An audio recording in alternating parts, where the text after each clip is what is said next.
Oh, yes, you are welcome back to today's broadcast. This is a very important issue, a very important debate. Thing that is going on between the debate between the Biafran agitation and between Nigeria. In fact, I want you to watch the video to the end for you to see by yourself and for you to understand by yourself. And also, you will now judge by yourself the main cause of agitation in this country and the main reason why Mazam Kanu is doing what he's doing. It is not issue of why or what he's doing is not right.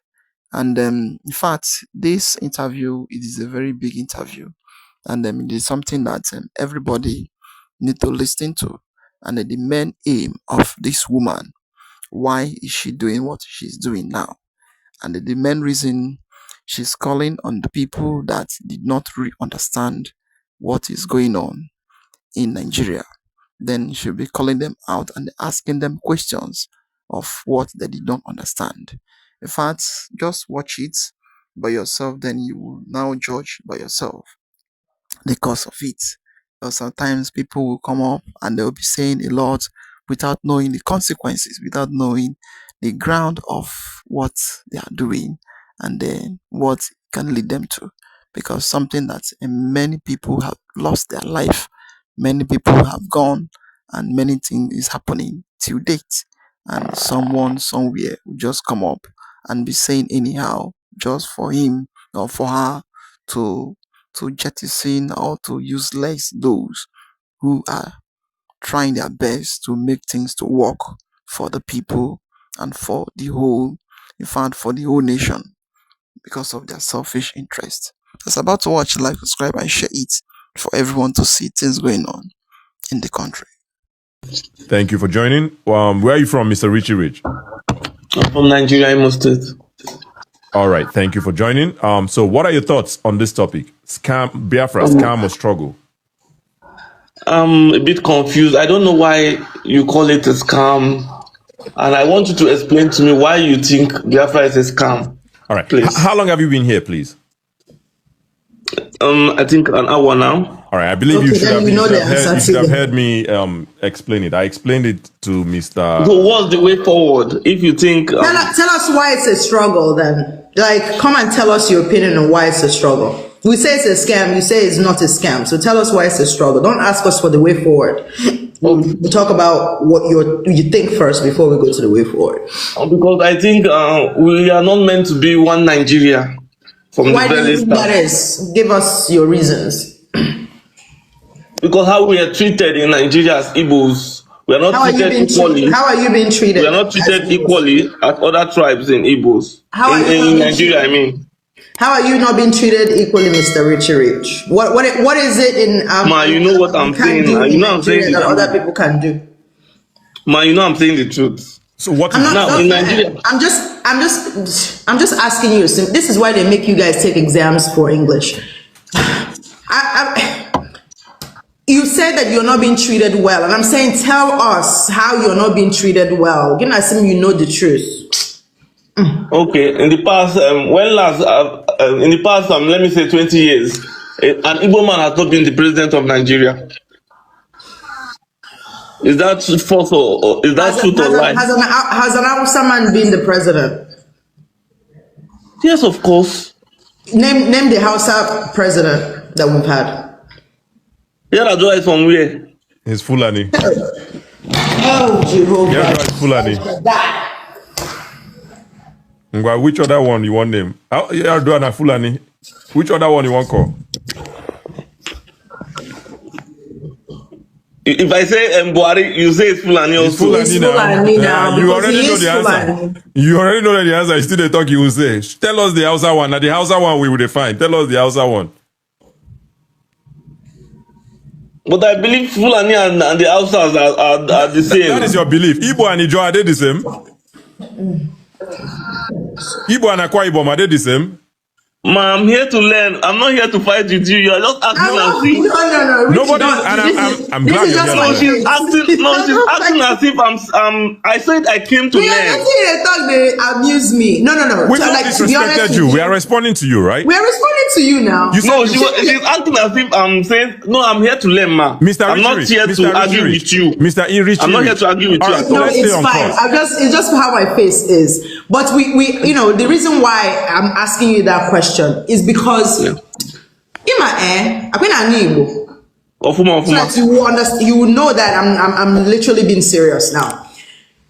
If you believe in something, the way for you to prove that thing that you believe is true is for you to test it. So that's really what we are doing. We're kind of engaging this in our like how Igbos are treated in Nigeria. So that's why I was like, okay, Nyanya as an example, and you said presidency. So instead of just going into that, man, I said, okay, like as a major tribe, Igbo is a major tribe, Hausa is the major tribe, right? And Yoruba is a major tribe. Hausa people have not been president. You said no, they have been. But now you didn't know that there's a difference between Fulani and Hausa. But you assumed that. So I'm hoping that by the time I know we're different. Just because you think that Ndi Hausa and the Fulani would the same. And just because you assume that everybody who's from the north who speaks Hausa is an Hausa person does not make that true. So it's just that we've been here for 4 hours saying the same thing over and over again, and it's kind of like, almost repeating, because this type of ignorance and misinformation,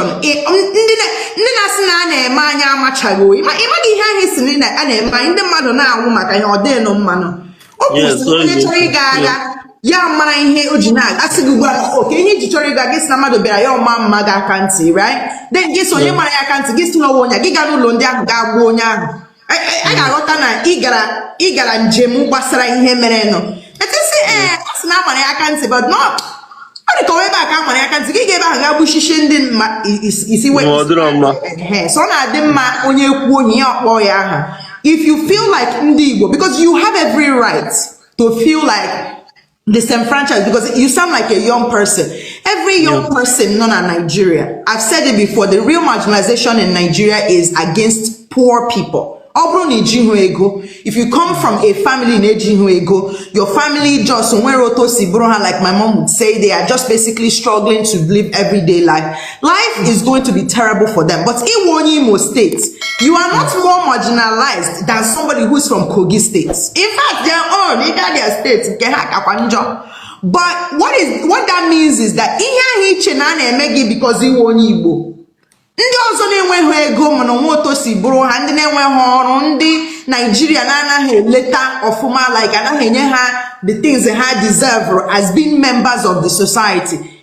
If that is the conversation we are having, then you guys say, oh, ana eme ndị Igbo taa. But if this na eme ndị Igbo, gwazie anyị otu shi na-eme ndị Igbo, ikwele presidency, asị na ndị Hausa agaghị, ikwere ka ikwete gị chọka anyị ga. Do you want us to go? No, yeah, thank you for all you said. I really like how you are. Rich, I'm also going to commend you on your honesty of saying you came here to learn. I appreciate that. So at least you don't learn one thing. Is there any other argument you have?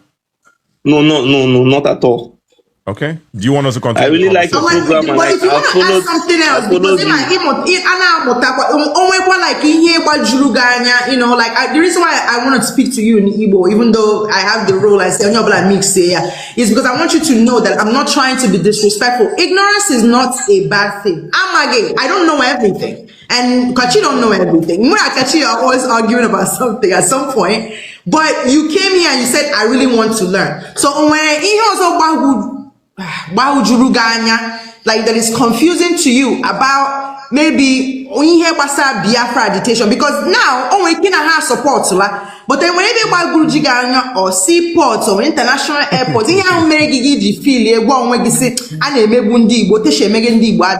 Joma, leave seaport, Joma, leave seaport. I'm owing people seaports, I beg, make I just stop them now. So if you have questions in those regards, you can also ask them while you have your 2 minutes, and we can answer you and also educate in the Namaho. Yeah, I want to ask another question. The way Nnamdi Kanu is taking the Biafra, is he doing the right thing or is he taking it the wrong way? Oh, okay. I only came early.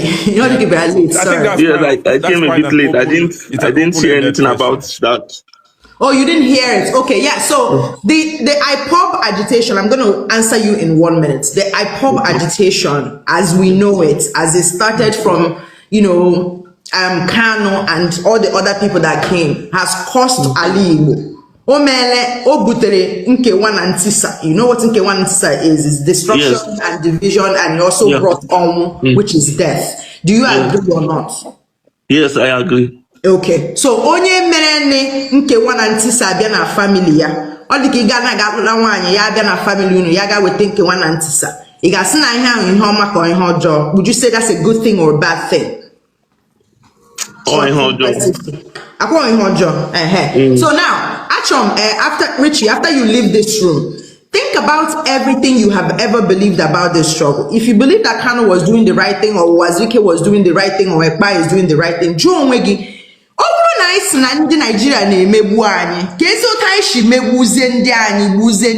why would we, if Nigeria they do us, why is Osu like that? Why is Lilu like that?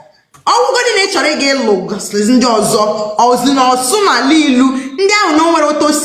same people you say you want to liberate, why did they have to bear the burden of the agitation? When you're thinking about it, these are the things I want you to think about. If this thing was about getting it right for Ndibo because of the treatment that other people are doing it, why did we now take that treatment to Osu, to Lilu, to Idato, to Mbitolu? Why did we sit at home? Why did we do it upon ourselves? Conscience, I think should lead you closer to the truth. Thank you for being here. Thank you so much. I really appreciate for all the whole teachings, because I'm learning so much this night from you guys. Chai, okay. Really all right. Okay, thank you for coming. All right, bye-bye. Appreciate you. You see, person when they race for America, now me come they teach kachi fugia. You see, unbelievable. Kachi, sorry, tell him. Which you speak before?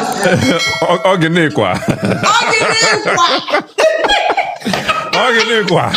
Don't be my fault. Now the reading they be the problem. I don't see how I don't see how Organikwa. Me say they won't understand what you mean. Say, maybe now I saw me job, Port Harcourt. Oh my God. Organikwa. Now, make una no vex from you. Make una no vex from me. No, we know the best for you. Igbo na Igbo, man. You know, no matter any Igbo way you start speak up like that. Oh, join. I'm trying. You try. All right, you have watched the video. In case if you did not get anything, you can still go back to watch it. But me, I will not say anything here in this video. I will not say anything, but I will talk in the comment section. I will talk during comment section, and I want you, if possible, if you have anything you want to say in that regards, you say it in the comment section. Why do you think Igbos are being marginalized in Nigeria? If you have something to say, say it in the comment section. If you don't have something to say, you leave it. Stay silent.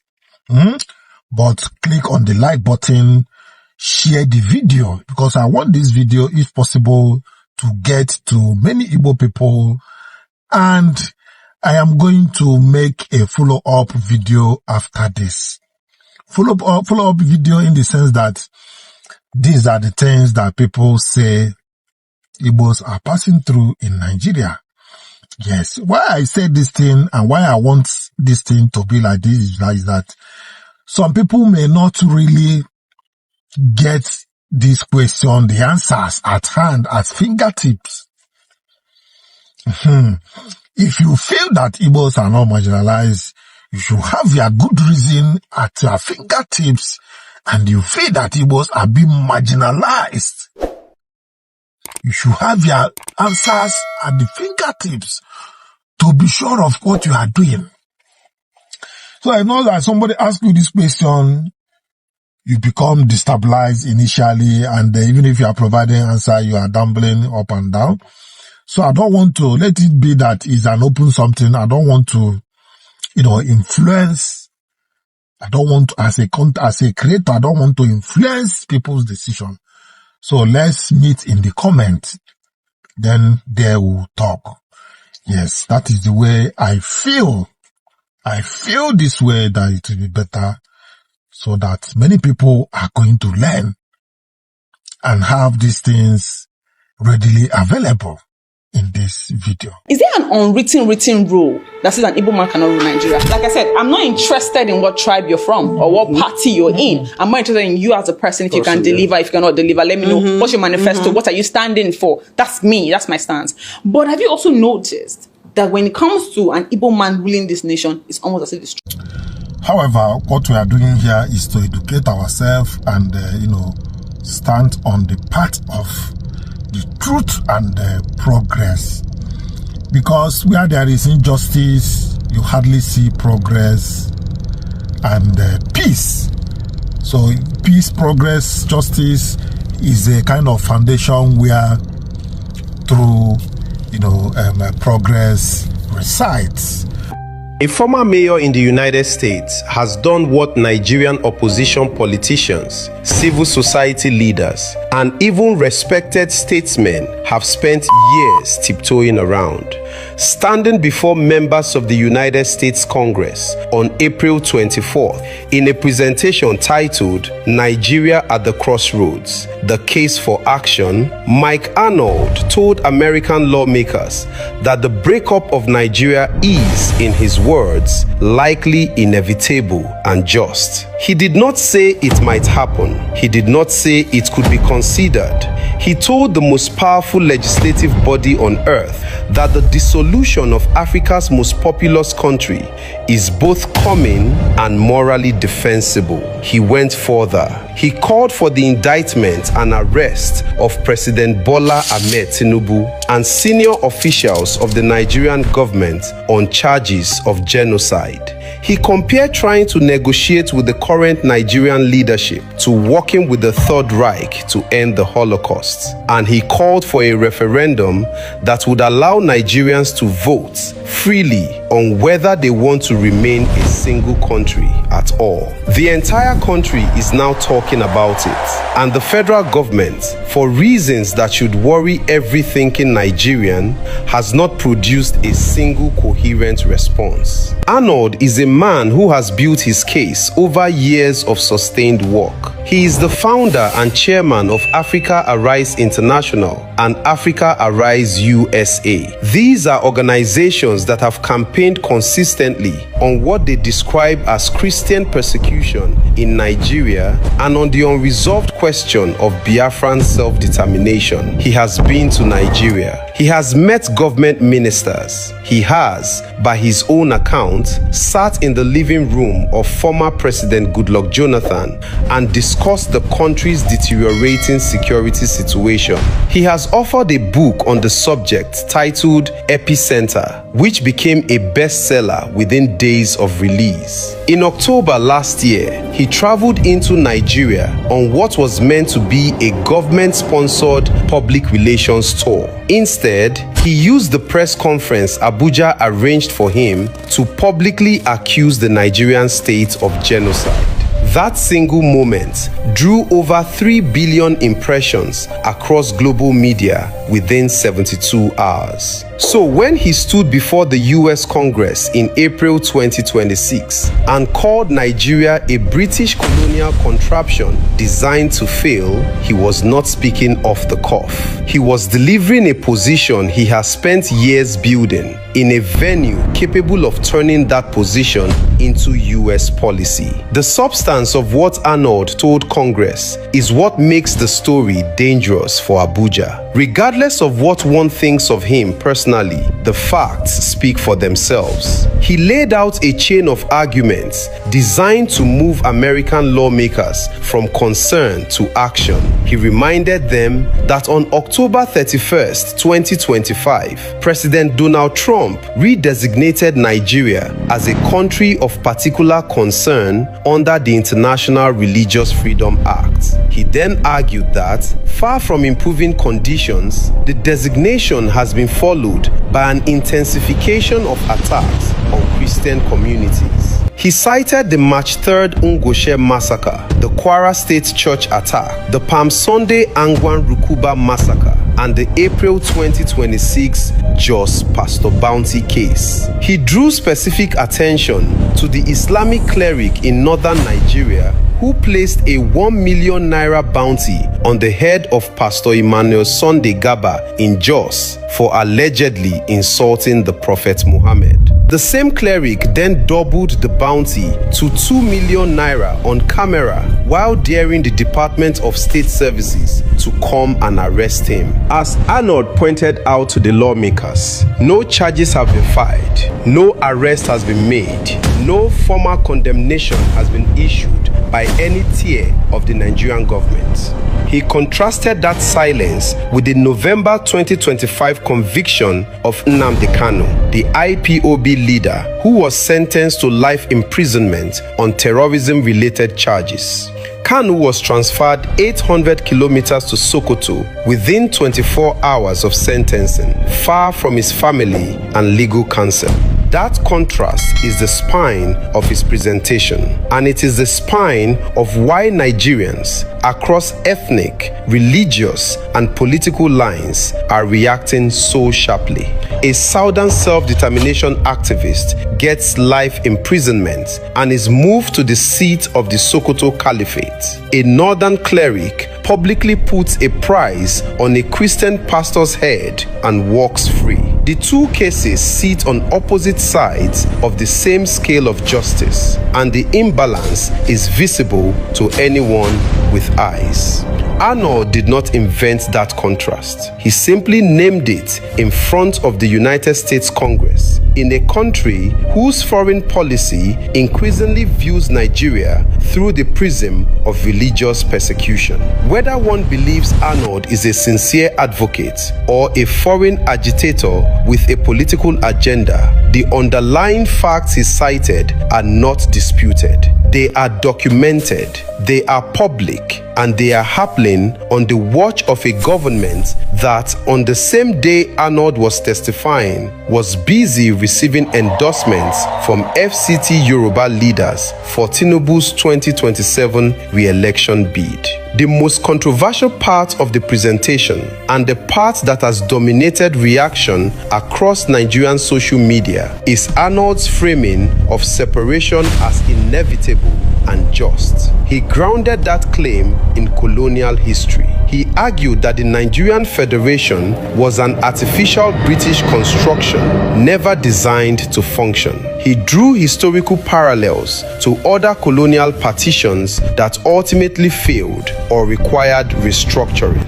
India and Pakistan in 1947, Sudan and South Sudan in 2011, the dissolution of British Somaliland and Cyprus. He revisited the Civil War, citing Federal Office of Statistics and World Bank data. He argued that the Eastern region under Premier Michael Okpara had achieved some of the highest sustained growth rates in Africa before 1967.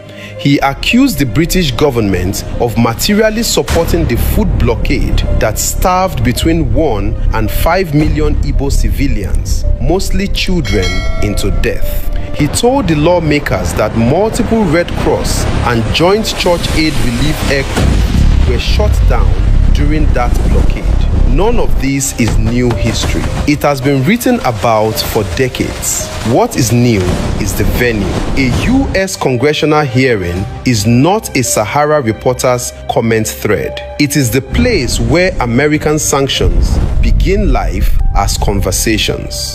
The Tinubu government has so far chosen a strategy that is becoming familiar. It has not engaged. There has been no statement from the presidency directly addressing Arnold's allegations. The Ministry of Information has not held a press conference. The Foreign Affairs Minister has not summoned the U.S. ambassador. Instead, Nigeria's response has been outsourced to lobbyists in Washington and London, the kind of firms Arnold himself mentioned in his earlier writings. The firms paid millions of dollars to repackage government failures as security challenges and to reframe the killing fields of the Middle Belt as farmer-herder conflict driven by climate change. That strategy may have worked when the audience was a few foreign correspondents passing through Abuja. It is not working now. The American conversation about Nigeria has moved, and it has moved in a direction Abuja did not anticipate and does not know how to reverse. What makes this moment particularly volatile is the broader political backdrop inside Nigeria itself. Arnold's testimony has not landed in a stable country. It has landed in a country still reeling from the November 2025 declaration of a nationwide security emergency, the first in Nigerian history.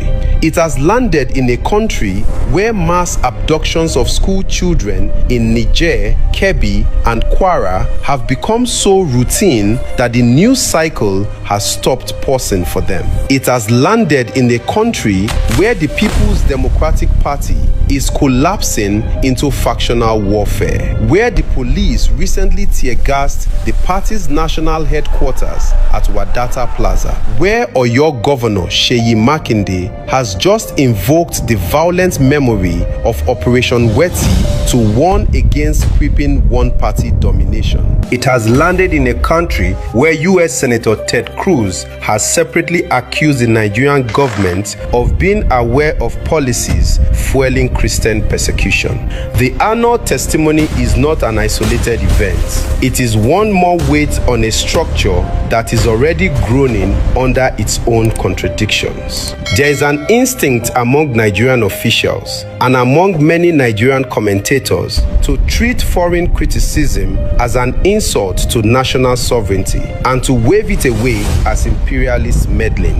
That instinct deserves to be examined honestly rather than performed reflexively. It is true that the United States has its own interests. It is true that Mike Arnold has his own ideological position on Biafra. And it is true that no country should outsource its political future to the opinions of foreign actors. All of that is correct. But none of it answers the actual question Arnold raised. The actual question is whether the Nigerian state is currently performing the basic functions a state owes its citizens, and whether the failures we are watching are accidents of administration or features of a structure that no longer works. A nation that cannot keep school children safe in their classrooms, that negotiates ransom payments with bandits, that cannot arrest a cleric who places a bounty on a citizen's head on video, and that responds to the disappearance of millions of internally displaced persons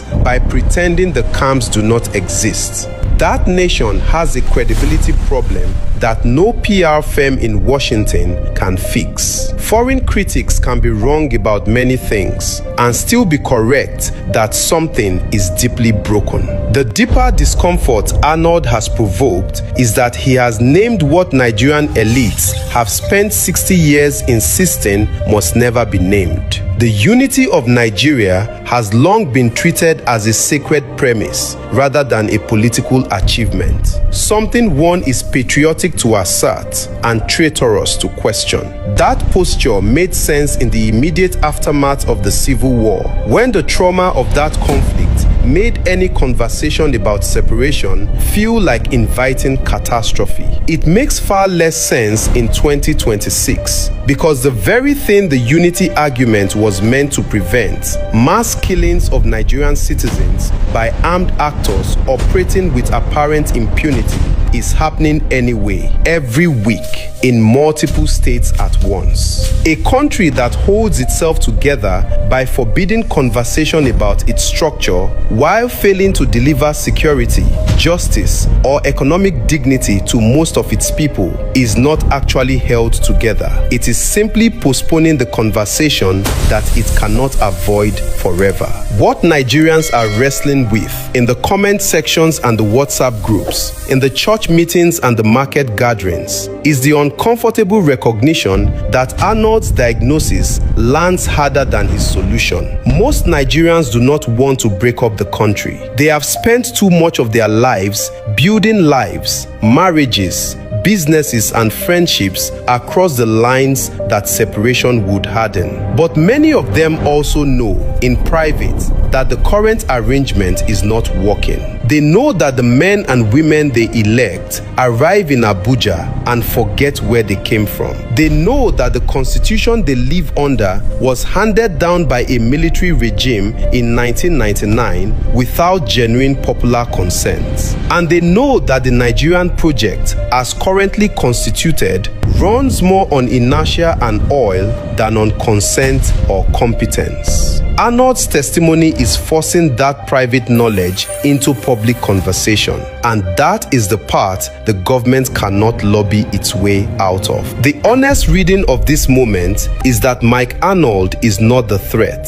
He is the messenger. The threat is the underlying reality his message describes. A government that wanted to defeat his argument would not need lawyers and lobbyists. It would need to produce the cleric who placed the bounty on Pastor Gaba in handcuffs by next Friday. It would need to publish a transparent register of every IDP camp in the country with real numbers and real conditions. It would need to convene a genuine national conversation about restructuring, not as a concession to separatists, but as a serious attempt to make the federation work for the people inside it. It would need to stop treating the survival of an administration as more important than the survival of citizens. None of those things are happening. What is happening instead is silence in Abuja and noise in Washington, and the noise is winning. Nigerians who care about the future of their country, regardless of where they stand on Arnold himself, should understand that the conversation he forced into the open is not going back into the box. The only question now is whether Nigeria's leaders will engage with it honestly while there is still time, or whether they will wait until the answer is no longer theirs to give.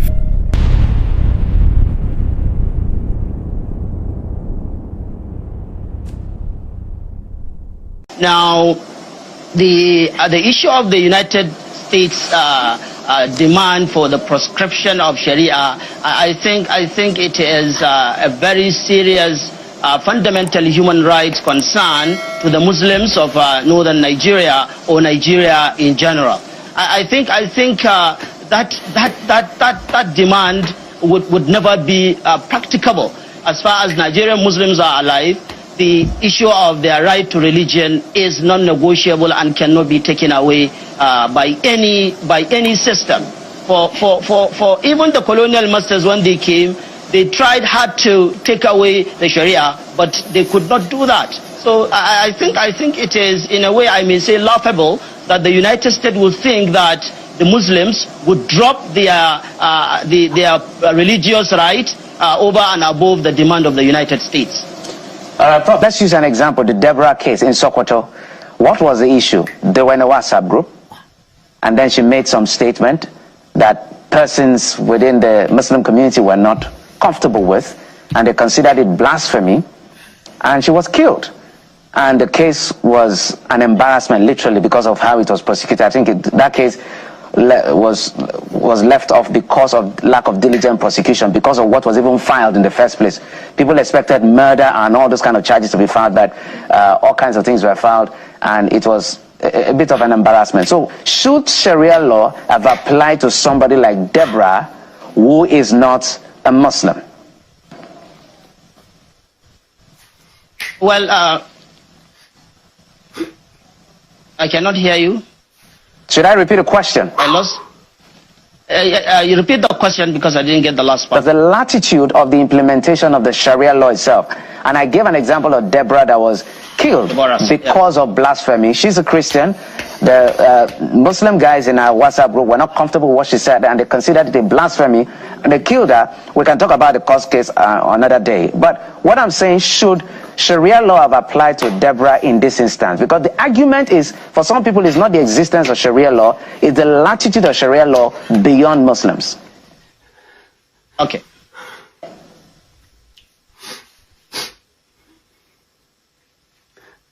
I lost the audience. I can't hear you. How many of you remember the sacrifice of this guy to the people of Biafrans?